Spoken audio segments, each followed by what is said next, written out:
Most accounts of what we are ask you to believe something. A soul, a bundle of neurons, a stream of consciousness. Pick your tradition, scientific or spiritual, and somewhere along the lines, it asks you to accept a premise you can't actually verify. Martinus does something different. He says, here are the minimum conditions for a living being to exist at all. Remove any one of them, and a living being becomes impossible. You can check this yourself with your thinking, logic, and experiences. That is not a belief system. That's an argument, and it's either right or it isn't. He called it the analysis of the living being, and he wrote that getting this changes you forever. I'm Lasse. Welcome to the Eternal World Picture channel. This is part 2 of 3 in an introduction course to Martinus' Eternal World Picture. Martinus' starting point is a question. What must be present for there to be a living being at all? Strip it down to the minimum. What are the necessary conditions? He identifies 3. He calls them X1, X2, and X3, and together they form what he calls the Triune Principle. The first is the I, the director, the thing behind what you do. When you act, there is something doing the acting, something that decides, chooses, wills. You were a very different person as a child. Different body, different knowledge, different personality even. But the same I was there through all of it. That thing that says I has been constant. Martinus calls it the X1. You cannot locate it physically, but you can't deny it either. Something is directing the living being. The second principle, X2, is the ability to create and to perceive. The capacity to change something from one state to another and to register what has changed. And the third principle, X3, is the created itself, the actual material, the form, the body, the thing that actually changes. The world that X1 and X2 operates. So why these 3? Here's where Martinus does something unusual. He argues for it.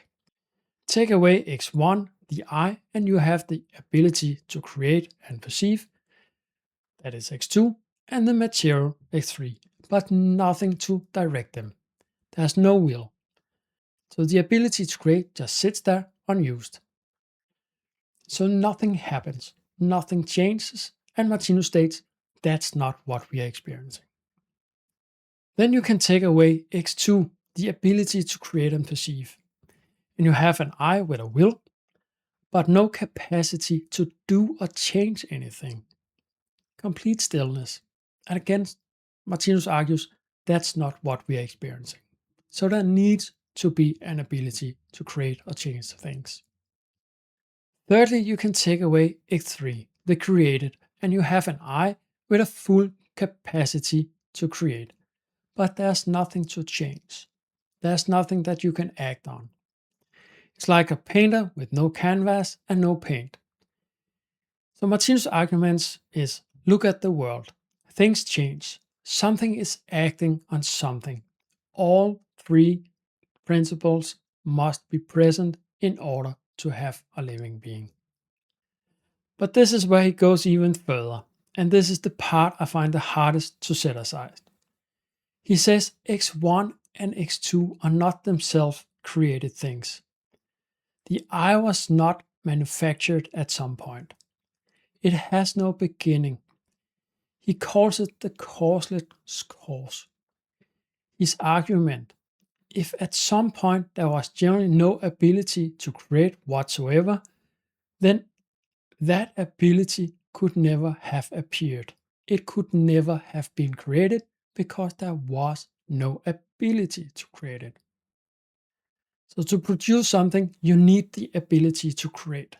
So if the ability to create was not there, you would not be able to create the ability to create. which basically means that the I and the ability to create, and also what we are changing, has always been there. This is what he means by eternal. It is something that has never started and will never end. So it's not like you get eternal life that starts somewhere and just keeps on forever. That's not what Martinus means by eternal. Eternal means it has never started. No one invented it. Not a god or anything like that. It has always been there. Even though it might seem pretty smart and genius, it kind of isn't, because it has always been there. So that's why it's an eternal world picture. It describes things that has never started and will never end. Now here's where the analysis becomes something else entirely. Your body is made of cells. Each of those cells is, by Martinus' analysis, also a living being. It has an eye, an ability to act, and a physical form. It experiences a world, your body, in the same way you experience the world outside of you. You are to yourself what the universe is to you. And you exist inside something larger. You are a living being within the organism of the planet, of the solar system. Follow this all the way and you reach a conclusion Martinus doesn't shy away from. The universe itself is one all-encompassing living being. Everything that exists, all of it, is the X3 or something whose X1 we cannot directly perceive. What religions have called God. Martinus doesn't frame this as a belief. He frames it as the logical conclusion of his analysis. What it means is that you are in the middle layer, beneath you, living beings without number, a lot of them, each with their own world, their own experience. Above you, also living beings, of a scale you cannot directly perceive. You're not a cosmic accident in a meaningless universe. You are a cell in a living organism that spans all of existence. And that changes what it means to be here.